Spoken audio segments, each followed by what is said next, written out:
ओम नमः शिवाय। हर हर महादेव। आप सुन रहे हैं पौराणिक अमृतवाणी द्वारा प्रसारित शिव महापुराण कथा। कथा को सुनने के लिए हमारे चैनल को लाइक शेयर एंड सब्सक्राइब करें। आगे की कथा प्रारंभ करते हैं। अथर्वविंशो अध्याय। कैलाश पर्वत पर भगवान शिव एवं सती की मधुर लीलाएं। नारद जी बोले, हे तात, हे अनग, आप सर्वज्ञ की बात ठीक है। आपके द्वारा मैंने शिवाशिव के अत्यंत अद्भुत एवं कल्याणकारी चरित्र को सुना है। समस्त मोहों को दूर करने वाले, परम ज्ञान संपन्न और मंगलयान तथा उत्तम विवाह कर्म का वर्णन भी अच्छी प्रकार सुना। हे महाप्राज्ञ, फिर भी शिवजी एवं सती के अत्यंत मनोहर एवं उत्तम चरित्र को सुनने की प्रबल इच्छा है, अतः आप मुझ पर दया करके पुनः उसका वर्णन कीजिए। ब्रह्मा जी बोले, हे मुने, आपकी इच्छा परम दयावान शिव जी की लीला सुनने में लगी हुई है, यह तो परम सौभाग्य की बात है। ये सौम्य, जो आपने मुझे लीला का वर्णन करने के लिए बार बार प्रेरित किया है। हे नारद, शिवजी ने दक्ष प्रजापति की कन्या एवं जगत जननी देवी सती के साथ विवाह कर उन्हें अपने स्थान पर ले जाकर जो कुछ भी किया उसे अब सुने। हे देवर्षि, दक्ष से विदा होने के बाद महादेव जी गणों सहित अपने आनंददायक स्थान पर जाकर बड़ी प्रसन्नता के साथ अपने परम प्रिय वाहन नंदीश्वर से उतरे। हे देवर्षि, इस प्रकार संसारिक लीला करने में प्रवीण सतीपति सदाशिव यथा योग्य अपने स्थान में प्रवेश कर अत्यंत हर्षित हुए। इन महादेव जी ने सती को प्राप्त कर लेने के उपरांत अपने नंदी आदि समस्त गणों को पर्वत की कंदरा से बाहर भेज दिया। विदा करते हुए उन नंदीश्वर आदि समस्त गणों से करुणा सागर शिवजी लौकिक रीति का अनुसरण करते हुए मधुर वचनों से कहने लगे। महेश्वर बोले, हे गणों, जिस समय मैं आप लोगों का स्मरण करूं तब आप लोग मेरे स्मरण का आदर करते हुए शीघ्र ही मेरे पास चले आना। शिव जी के ऐसा कहने पर महावेगवान महावीर नंदी आदि वे सभी गण अपने अपने स्थान को चले गए। उन गणों के चले जाने के अनंतम परम कौतुकी शिवजी बड़ी प्रसन्नता पूर्वक एकांत में सती के साथ विहार करने लगे। शिवजी कभी वनों से तोड़कर लाए हुए पुष्पों की मनोहर माला बनाकर सती के हार स्थान अर्थात हृदय में पहनाते थे। कभी कभी जब देवी सती अपना मुख दर्पण में देख रही होती, उस समय शिवजी भी सती के पीछे जाकर अपना मुख देखने लगते। वे कभी सती के कुंडलों को बार बार पकड़कर हिलाने लगते, उन्हें सती के कानों में पहनाते और फिर निकालने लगते। कभी वे भगवान शंकर स्वभावतः लाल वर्ण वाले सती के चरणों को दैदीप्यमान लाक्षारस से रंगकर अत्यधिक रागयुक्त कर देते थे। सती का मुखावलोकन करने के उद्देश्य से जो बात दूसरों के समक्ष भी कही जा सकती थी, उसे सती के कानों में कहते थे। वे कभी घर से दूर नहीं जाते थे, यदि दूर जाते तो शीघ्रता से वापस आ जाते थे। किसी बात को सोचती हुई सती के नेत्रों को पीछे से आकर अपने हाथों से बंद कर लेते थे। कभी वे अपनी माया से छिपकर वहीं जाकर सती का आलिंगन करते तो वे भयभीत होकर अत्यंत चकित होते हुए व्याकुल हो जाती। वे कभी स्वर्ण कमल की कली के समान उनके वक्षस्थल पर कस्तूरी से भ्रमर के आकाश की चित्रकारी करते थे। कभी उनका हार उतार लेते थे और उसे फिर वहीं स्थापित कर देते थे। कभी सती के अंग से बाजूबंद कंकण और अंगूठी बार बार निकालकर उसे पुनः उसी स्थान पर पहना दिया करते थे। यह तुम्हारे ही समान रूप वाली तुम्हारी कालिका नाम की सखी आ रही है। शिवजी द्वारा इस प्रकार के वचनों को सुनकर जब सती उस सखी को देखने के लिए चलती तो शिवजी उनका स्पर्श करने लगते। कभी प्रमथाधिपति शिव काम के उन्माद से व्यग्र होकर अपनी प्रिया के साथ काम के लिए प्रयास करने लगते। कभी शंकर जी कमल पुष्पों तथा अन्य मनोहर पुष्पों को लाकर बड़े प्रेम से उनका आभूषण बनाकर सती के अंगों में पहनाते। इस प्रकार भक्त वत्सल महेश्वर समस्त रमणीय वन कुंजों में सती के साथ विहार करने लगे। देवी सती के बिना शिवजी कहीं भी नहीं जाते थे, ना बैठते थे और ना ही किसी प्रकार की चेष्टा करते थे। सती के बिना उन्हें क्षण मात्र भी चैन नहीं पड़ता था। इस प्रकार कैलाश पर्वत के प्रत्येक वन कुंज में बहुत समय तक विहार करने के पश्चात वे पुनः हिमालय के शिखर पर गए और उन्होंने अपनी इच्छा से कामदेव का स्मरण किया। जिस समय काम उनके आश्रम में प्रविष्ट हुआ, उसके साथ ही बसंत ने भी शिवजी के अभिप्राय को जानकर अपना प्रभाव प्रकट किया। उस पर्वत की सभी वृक्ष तथा लताएं पुष्प से आच्छादित ओटी और जल खिले कमलों से तथा कमल भ्रमरों से युक्त हो गए। उस समय उत्तम ऋतु वसंत के प्रवेश होते ही सुगंधिम पुष्पों की गंध से समन्वित आनंददायक तथा सुगंधित युक्त मलय पवन बहने लगी। संध्याकालीन अरुण चंद्रमा के सदृश पलाश शोभायमान होने लगे। सभी वृक्ष काम के अस्त्र के समान सुंदर पुष्पों से अलंकृत हो गए। तड़ागों में कमल पुष्प खिल उठे। अनुकूल वायु संसार के मनुष्यों को मोहित करने हेतु उद्यत दिखाई देने लगी।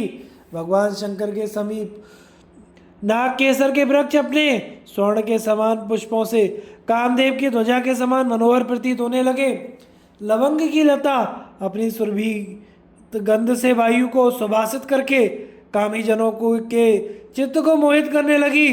मंडराने वाले तथा आम्र मंजरियों में गुंजार करने वाले भौरों के सुंदर समूह कामदेव के बाणों के समान काम से व्याप्त मदन के पर्यंक जैसे प्रतीत हो रहे थे। ज्ञान रूपी प्रकाश को प्राप्त कर जिस प्रकार मुनियों का मन प्रफुल्लित हो जाता था, उसी प्रकार खिले हुए कमल पुष्पों से युक्त निर्मल जल शोभा पा रहे थे। सूर्य की किरणों के संपर्क के कारण बर्फ पिघलकर बहने लगी। जल ही जिनका हृदय है, ऐसे कमल जल के बीच स्पष्ट रूप से दृष्टिगोचर हो रहे थे। रात्रि वेला में तुषार रहित रात्रियां चंद्रमा से युक्त होने के कारण प्रियतम के साथ सुशोभित होने वाली स्त्रियों जैसी प्रतीत हो रही थी। ऐसी मनोहारी बसंत काल में महादेव जी सती के साथ पर्वत कुंजों में एवं नदियों में बहुत काल तक स्वच्छंदता से रमण करने लगे। और हे मुने, उस समय दक्ष कन्या देवी सती भी महादेव जी के साथ शोभा को प्राप्त हुई। शिव जी को सती के बिना क्षण मात्र भी शांति नहीं मिलती थी। शिव जी की प्रिय सती भी उन्हें रस का पान कराती हुई प्रतीत हो रही थी। शंकर जी ने खिले हुए नवीन पुष्पों की अपने हाथ से माला बनाकर सती के अंगों को सुशोभित करते हुए नए नए मंगल कर रहे थे। आलाप, अवलोकन, हास्य और परस्पर संभाषण आदि के द्वारा वे शंभु कभी उन गिरिजा को स्वयं सौत के रूप में भी दिखा देते थे। उन सती के चंद्रमुख का अमृतपान करने में सन्नद्ध शरीर वाले शिव अपने शरीर की अनेक अवस्थाएं कभी कभी दिखाने लगते थे। वे शिवजी सती के मुख कमल की सुगंधी, उनकी मनोहारी सुंदरता और प्रीतिपूर्ण चेष्टाओं में इस प्रकार बंध गए थे जैसे कोई बंधा हुआ हाथी किसी भी प्रकार की चेष्टा करने में अपने को असमर्थ पाता है। इस प्रकार वे महेश्वर हिमालय पर्वत के कुंजों, शिखरों और गुफाओं में सती के साथ प्रतिदिन रमण करने लगे। हे सुरर्षे, इस प्रकार उनके विहार करते हुए देवताओं के वर्ष के अनुसार 25 वर्ष व्यतीत हो गए। अतः इस प्रकार शिव महापुराण के अंतर्गत द्वितीय रुद्र संहिता के द्वितीय सती खंड में सती शिव क्रीड़ा वर्णन नामक 21वां अध्याय पूर्ण हुआ। अथ द्वाविंशो अध्याय सती और शिव का विहार। ब्रह्मा जी बोले, किसी समय वर्षा ऋतु में जब महादेव जी कैलाश पर्वत के शिखर पर विराजमान थे, उस समय सती शिव जी से कहने लगी। सती बोली, हे देवदेव, हे महादेव, हे शंभो, हे मेरे प्राण वल्लभ, हे नाथ, मेरे वचन को सुनिए और हे मानद सुनकर उसे कीजिए। हे नाथ, यह परम कष्टदायक वर्षा काल आ गया है तथा अनेक वर्ण मेघों के गर्जन से आकाश तथा दिशाएं व्याप्त हो गई हैं। कदम के पराग से समन्वित जल बिंदुओं को लेकर बहने वाली मनोहारिणी तथा तीव्र गति वाली वायु प्रवाहित हो रही है। इस वर्षा काल में जल समूह की धाराओं से वृष्टि करते हुए तथा चमकती हुई बिजली की पताका वाले इन मेघों की गर्जना के कारण किसी का भी मन विक्षुब्ध नहीं हो जाता। विरही जनों को दुखदायी कर देने वाला यह वर्षा काल महाभयानक है। इस समय आकाश के मेघाच्छन्न होने के कारण दिन में ना तो सूर्य का दर्शन हो पा रहा है और न ही रात्र में चंद्रमा दिखाई पड़ता है। इस काल में दिन भी रात्रि के समान ही प्रतीत हो रहा है। प्रचंड वायु के झोंकों के कारण मेघ शब्द करते हुए आकाश में कहीं स्थिर नहीं हो पा रहे हैं। शंकर, ये मेघ ऐसे प्रतीत हो रहे हैं जैसे अभी लोगों के सिर पर गिर जाएंगे। हे शंकर, हवा के वेग से बड़े बड़े वृक्ष आकाश में नाचते हुए से प्रतीत हो रहे हैं। ये कामी जनों के लिए सुख देने वाले तथा भीरू जनों को भयभीत करने वाले हैं। काले तथा चिकने बादलों वाले आकाश के ऊपर उड़ती हुई पंक्ति यमुना नदी के ऊपर बहते हुए फेन जैसे प्रतीत हो रहे हैं। ईश, काली रात्रि में बादलों में छिपा हुआ यह चंद्रमंडल समुद्र में प्रदीप्त हुई बड़वाग्नि के समान प्रतीत हो रहा है। हे विरूपाक्ष, इस मंदराचल पर्वत शिखर के प्रांगण में भी वर्षाकालीन घासें उगाई हैं, फिर अन्य स्थानों की तो चर्चा ही क्या करूं। मंदराचल पर आश्रय ग्रहण करने वाले इन काले श्वेत तथा रक्तवर्ण मेघों से यह विशाल हिमालय इस प्रकार प्रतीत हो रहा है जैसे पत्तों से पूर्ण दुग्ध का समुद्र हो। श्री शोभा सभी वृक्षों को त्याग कर केवल विषमता से किंशुक वृक्षों को शोभित कर रही है। जिस प्रकार महालक्ष्मी कलयुग में सज्जनों को त्याग कर सभी ऊंचे नीचे पुरुषों को प्राप्त होती है। मंदराचल पर्वत के शिखर पर वास करने वाले बादलों के शब्द से हर्षित होकर मोर वन में अपनी पीठ दिखाकर नृत्य कर रहे हैं। मेघों के लिए उत्सुक इन चातकों की मधुर ध्वनि इस वर्षा काल में सुनाई पड़ रही है और पथिकगण तीव्र जल वर्षा के कारण रास्ते में होने वाली थकान को दूर कर रहे हैं। हे शंकर, मेरी देह पर मेघों द्वारा ओले गिराए जाने से उत्पन्न हुई इस दुर्नीति को देखिए, जो अपने अनुगामी मोर तथा चातकों पर भी उपल की वर्षा कर उन्हें ओलों से आच्छादित कर रही है। हे गिरीश, मोर तथा सारंग भी अपने मित्र बादल से पराभव को प्राप्त कर दूर होने पर भी हर्षपूर्वक मानसरोवर को चले जा रहे हैं। हे सदाशिव, इस विषम परिस्थिति में केवल आपको छोड़कर कौवा और चकोर पक्षी भी अपना घोंसला बना रहे हैं। अब आप ही बताइए, घर के बिना आप किस प्रकार शांति प्राप्त करेंगे। हे पिनाकधारिन, मुझे इन मेघों से बहुत बड़ा भय उत्पन्न हो गया है, इसलिए मेरे कहने से निवास के लिए शीघ्र ही घर बनाने का प्रयत्न कीजिए। हे वृषभध्वज, आप कैलाश पर्वत पर, हिमालय पर अथवा महाकोशी पर या पृथ्वी पर अपने योग्य निवास बनाइए। ब्रह्मा जी बोले, नारद, इस प्रकार दक्ष कन्या सती द्वारा बार बार कहे जाने पर शिवजी ने अपने सिर पर स्थित चंद्रमा के प्रकाश पुंज के समान उज्ज्वल मुख से हंसने लगे।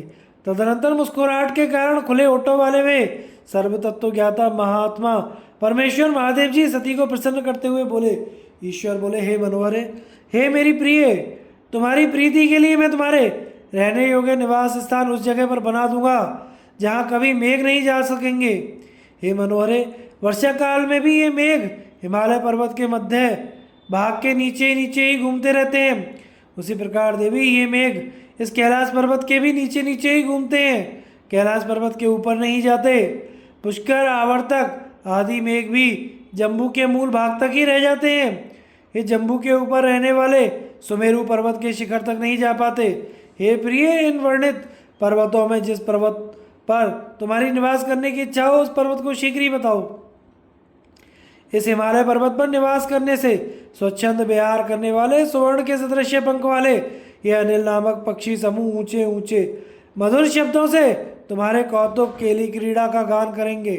सिद्धों की कमनीय स्त्रियां मणियों के द्वारा कूटकर बनाई गई इस हिमालय की भूमि पर स्वेच्छा विहार काल में कौतुक से तुम्हारे बैठने के लिए आसन का निर्माण कर स्वच्छ पृथ्वी को तुम्हारे लिए अर्पण करेंगी और अनेक प्रकार के फल मूल आदि लाकर देने की इच्छा करेंगी।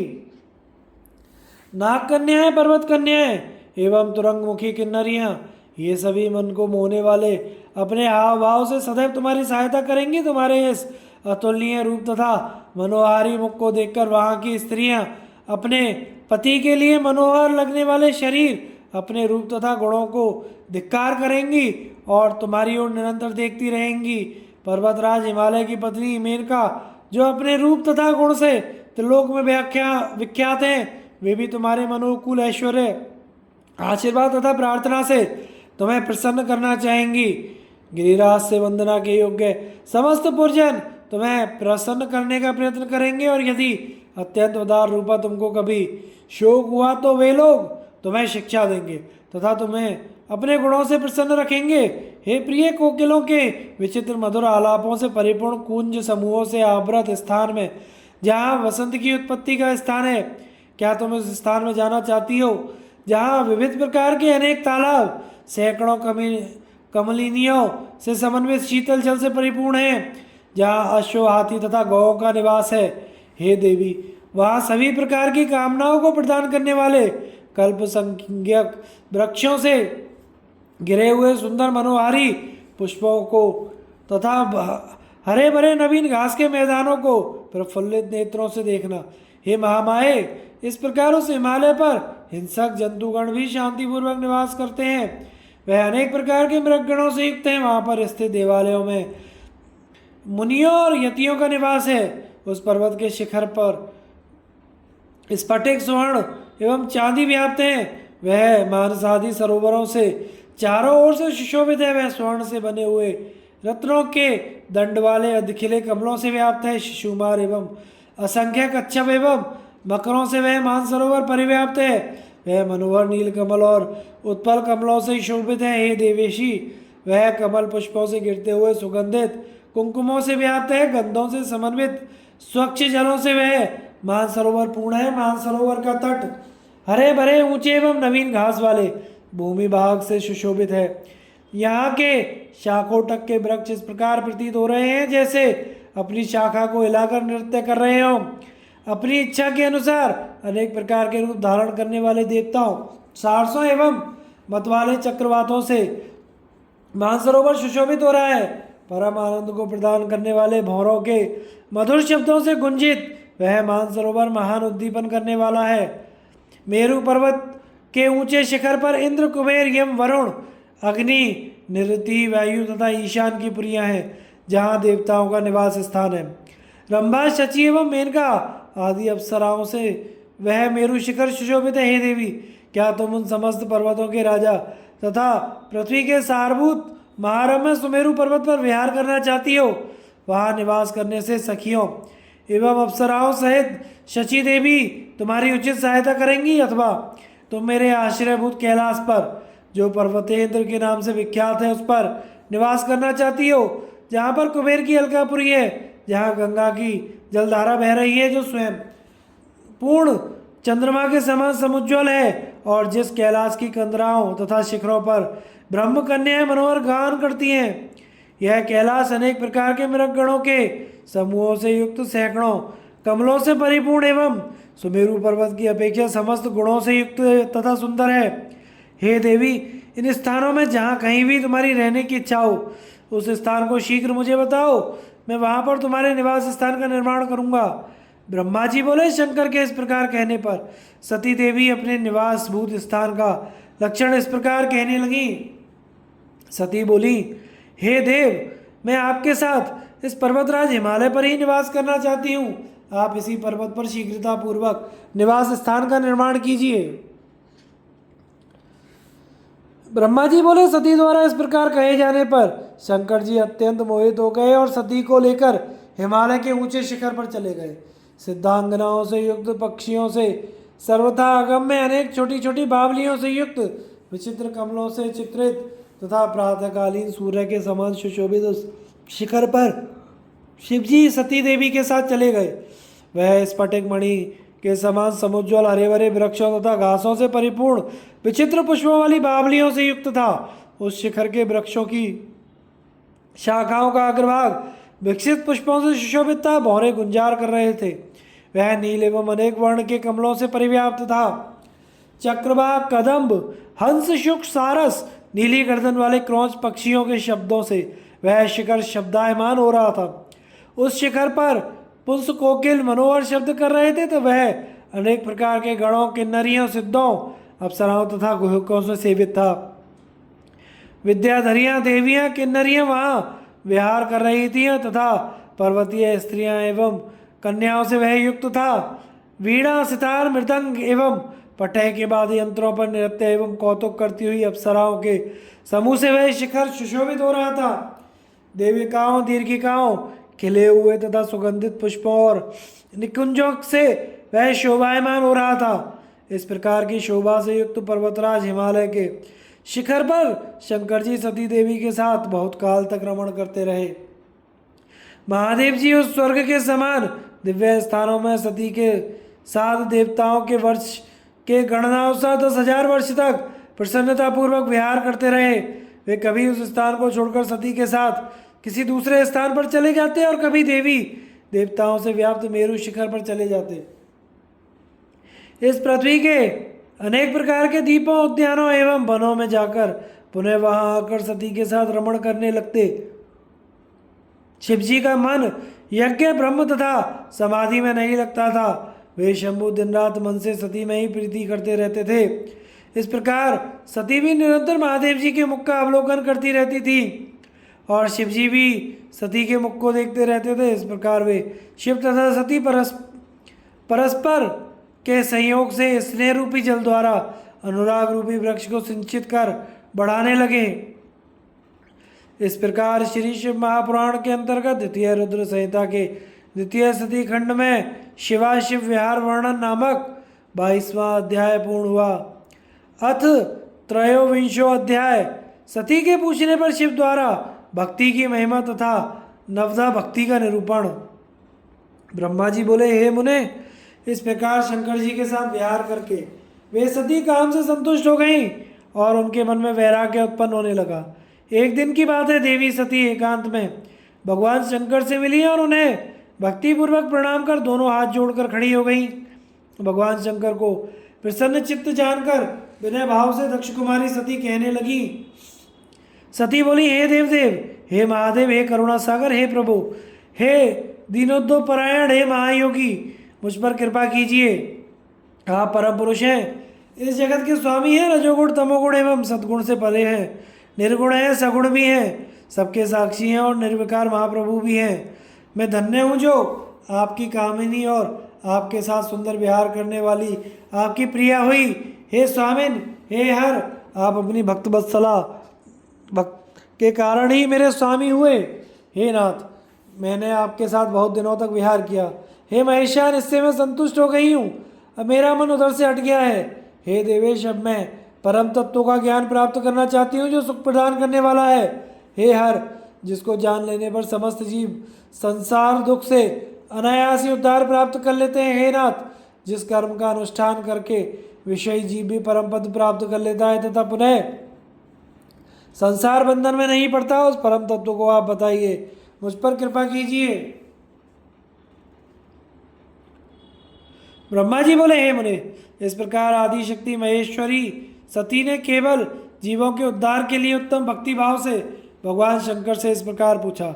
तब इसे सुनकर स्वेच्छा से शरीर धारण करने वाले तथा योग के द्वारा भोग से विरक्त चित्त वाले स्वामी शिव जी अत्यंत प्रसन्न होकर सती से कहने लगे।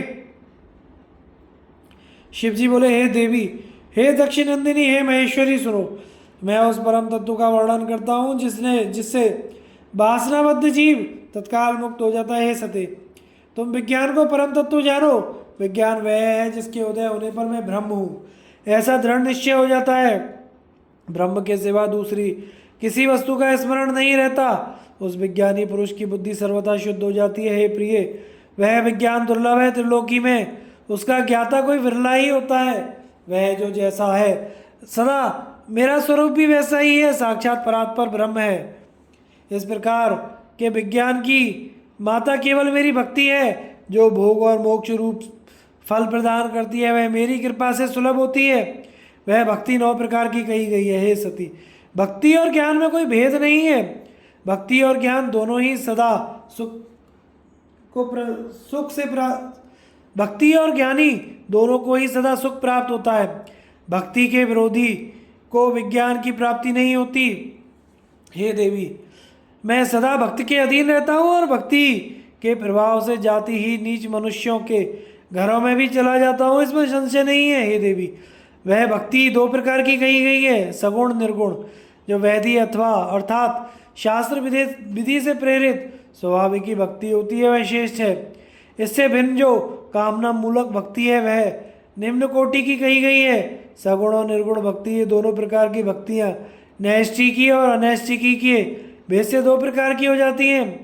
नैष्ठिकी की भक्ति 6 प्रकार वाली जाननी चाहिए। अनैष्ठिकी एक ही प्रकार की कही गई है।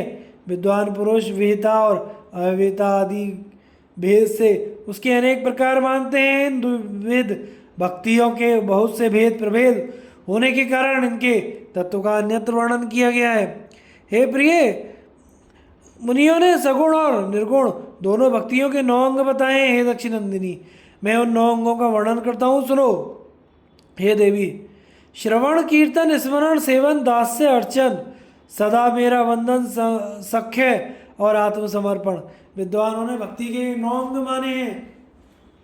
हे शिवे, इसके अतिरिक्त उस भक्ति के बहुत से उपांग भी कहे गए हैं। हे देवी, अब तुम मन लगाकर मेरी भक्ति के 9 अंगों के पृथक पृथक लक्षण सुनो, जो भोग तथा मोक्ष प्रदान करने वाले हैं। जो स्थिर आसन पर बैठकर तन मन आदि से मेरे कथा कीर्तन आदि का नित्य सम्मान करते हुए प्रसन्नता पूर्वक अपने श्रवण पुटों से उसका पान करता है, उसे श्रवण कहते हैं। जो हृदय आकाश के द्वारा मेरे दिव्य जन्म एवं कर्मों का चिंतन करते हुए प्रेम से वाणी द्वारा उनका उच्च स्वर से उच्चारण करता है, उसके इस भजन साधन को कीर्तन कहा जाता है। हे देवी, मुझ नित्य महेश्वर को सदा और सर्वत्र व्यापक जानकर संसार में निरंतर निर्भय रहने का स्मरण कहा गया है। यह निर्गुण स्मरण भक्ति है। अरुणोदय काल से प्रारंभ कर शयन पर्यंत तत्पर चित्त से निर्भय होकर भगवत विग्रह की सेवा करने को स्मरण कहा जाता है। यह सगुण भक्ति है। इस हर समय सेवा की अनुकूलता का ध्यान रखते हुए हृदय और इंद्रियों से जो निरंतर सेवा की जाती है, वह सेवन भक्ति है। अपने प्रभु को का किंकर समझकर हृदय अमृत के भोग से स्वामी का सदा प्रिय संपादन करना दास से कहा गया है। अपने को सदा सेवक समझकर शास्त्रीय विधि से मुझ परमात्मा को सदा पाद्य आदि 16 उपचारों का जो समर्पण करना है, उसे अर्चन कहा गया है। वाणी मंत्र का उच्चारण करते हुए, मन से ध्यान करते हुए, 8 अंगों से भूमि का स्पर्श करते हुए जो इष्ट देव को अष्टांग प्रणाम किया जाता है, उसे वंदन कहा जाता है।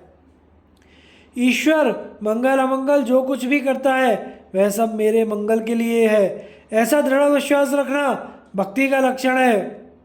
देह आदि जो कुछ भी अपनी कही जाने वाली वस्तु है, वह सब भक्ति की प्रसन्नता के लिए उन्हीं को समर्पित करके अपने निर्वाह के लिए जो कुछ बचाकर ना रखना अथवा निर्वाह की चिंता से भी रहित हो जाना आत्मसमर्पण कहा जाता है।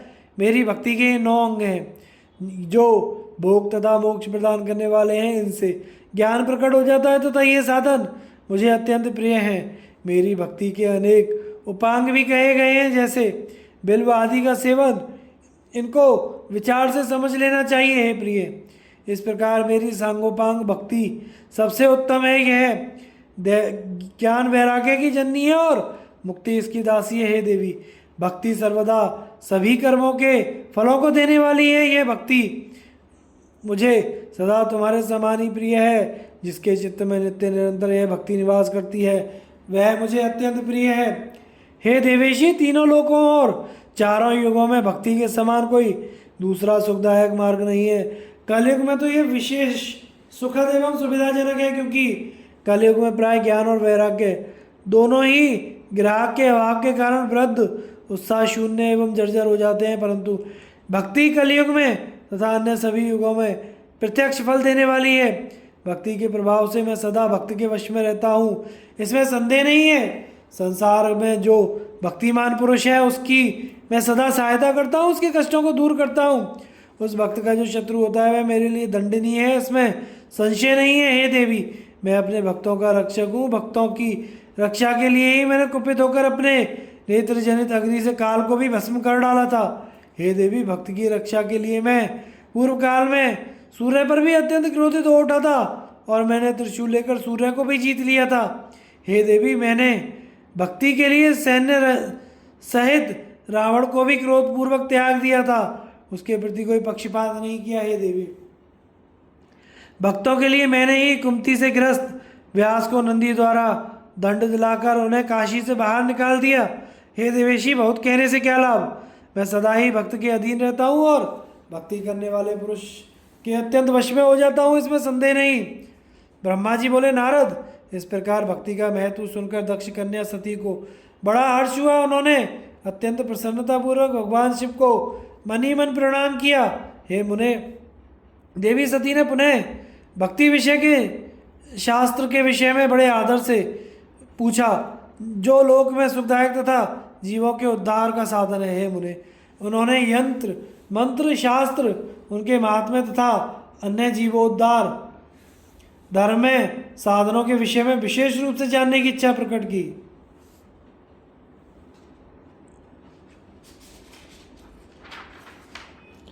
सती के इस प्रश्न को सुनकर शंकर जी के मन में बड़ी प्रसन्नता हुई।